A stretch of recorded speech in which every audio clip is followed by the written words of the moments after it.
Welcome my dear students.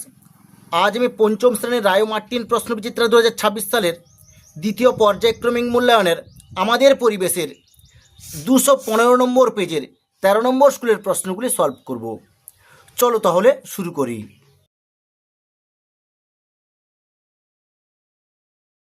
Class 5-এর Roy Martin প্রশ্নবিচিত্রার আমাদের পরিবেশের দ্বিতীয় পর্যায়ক্রমিক মূল্যায়নের 13 নম্বর স্কুলের একে দেখেছে সঠিক উত্তরটি নির্বাচন করো। একের দাগ, হারভেস্টার যন্ত্র দিয়ে কি করা হয়? এর উত্তরটা হবে খ, ধান কাটা ও ঝাড়া হয়। একের দাগ, আজাদ হিন্দ ফৌজ বানিয়েছিলেন। এর উত্তরটা হবে গ, নেতাজি সুভাষচন্দ্র বসু। একের দাগ, মাটির পুতুলের জন্য বিখ্যাত। এর উত্তরটা হবে নদিয়া। একের দাগ, সান্দাকফু পর্বত শৃঙ্গের উচ্চতা হলো। এর উত্তরটা হবে গ। একের দাগ, মানুষের সবচেয়ে বড় সম্পদ হলো। এর উত্তরটা হবে গ। একের দাগ, পেয়ারা বিখ্যাত। এর উত্তরটা হবে ঘ, বারুইপুরে। দুয়ের দাগ, শূন্যস্থান পূরণ করো। একের দাগ, ড্যাশ ছিলেন স্বাধীন ভারতের প্রথম প্রধানমন্ত্রী। এর উত্তরটা হবে জওহরলাল নেহেরু। দুয়ের দাগ, একটি অর্থকারী পোকা হলো ড্যাশ। এর উত্তরটা হবে রেশম কীট। তিনের দাগ, ড্যাশ মাছ লেজে ভর দিয়ে লাফাতে পারে। এর উত্তরটা হবে চ্যাং মাছ। চারের দাগ, বক্সা অরণ্যের প্রবেশদ্বার হলো ড্যাশ। এর উত্তরটা হবে আলিপুরদুয়ার। পাঁচের দাগ, বঙ্গভঙ্গ আন্দোলন হয়েছিল ড্যাশ সালে। এর উত্তরটা হবে 1905 সালে। ছয়ের দাগ, বাঁশের কেল্লা তৈরি করেছিলেন ড্যাশ। এর উত্তরটা হবে তিতুমির। তিনের দাগ, মিল করো, ক স্তম্ভ খ স্তম্ভ। একের দাগ, ম্যানগ্রোভ জাতীয় উদ্ভিদ। এর উত্তরটা হবে গ, সুন্দরবন। দুয়ের দাগ, কুলিক পাখিরালয়। এর উত্তরটা হবে ঘ, রায়গঞ্জ। তিনের দাগ, শিশু দিবস। এর উত্তরটা হবে খ, জওহরলাল নেহরুর জন্মদিন। চারের দাগ, রেল ইঞ্জিন। এর উত্তরটা হবে ক, পশ্চিম বর্ধমান। চারের দাগ, সংক্ষেপে উত্তর দাও।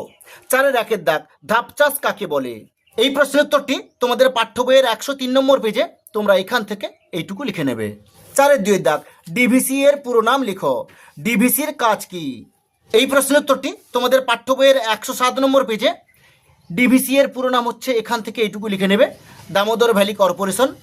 আর এর কাজ কি হলো, এখান থেকে এইটুকু লিখে নেবে। তিনের দাগ, নিত্যবহ নদী কাকে বলে? একটি নিত্যবহ নদীর নাম লেখো। এই প্রশ্নের উত্তরটি তোমাদের পাঠ্য বইয়ের 67 নম্বর পেজে তোমরা এখান থেকে এইটুকু লিখে নেবে। পাঁচের দাগ, সত্য বা মিথ্যা নির্বাচন করো। একের দাগ, একটি লুপ্তপ্রায় মাছ হলো সরপুঁটি। এর উত্তরটা হবে সত্য।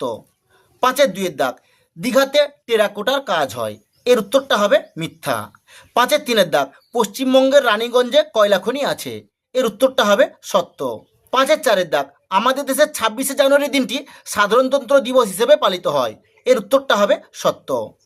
ছয়ের দাগ, সংক্ষিপ্ত উত্তরধর্মী প্রশ্নগুলির 2-4টি বাক্যে উত্তর লিখো। একের দাগ, গঙ্গা নদীর গতিপথ বর্ণনা করো। এই প্রশ্নের উত্তরটি তোমাদের পাঠ্য বইয়ের 68 নম্বর পেজে তোমরা এখান থেকে এইটুকু লিখে নেবে। দুয়ের দাগ, সাজমূল কি? এই প্রশ্নের উত্তরটি তোমাদের পাঠ্য বইয়ের 72 নম্বর পেজে তোমরা এখান থেকে এইটুকু লিখে নেবে। পরের প্রশ্ন, সাজমূল দেখা যায় এরকম একটি গাছের নাম লেখো।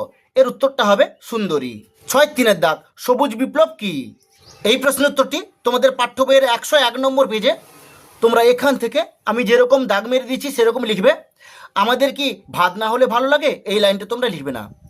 তারপর এখান থেকে যেরকম দাগ মেরে দিচ্ছি এরকম সব লিখবে, পুরো এতদূর পর্যন্ত লিখবে। দিদিকে এসব বলল সবাই, দিদি বললেন, এই লাইনটা তোমরা এটা লিখবে না। কিভাবে, তা, তো, শুনেছ, এটা লিখবে না। পুরো এতদূর পর্যন্ত লিখে নেবে, আমি যেরকম দাগ মেরে দিচ্ছি তো সেরকম তোমরা লিখে নেবে। পরের প্রশ্ন, চাষের জমির বন্ধু কোন প্রাণীকে বলে? এর উত্তরটা হবে কেঁচোকে চাষের জমির বন্ধু বলে। ঠিক আছে, আজ এই পর্যন্ত।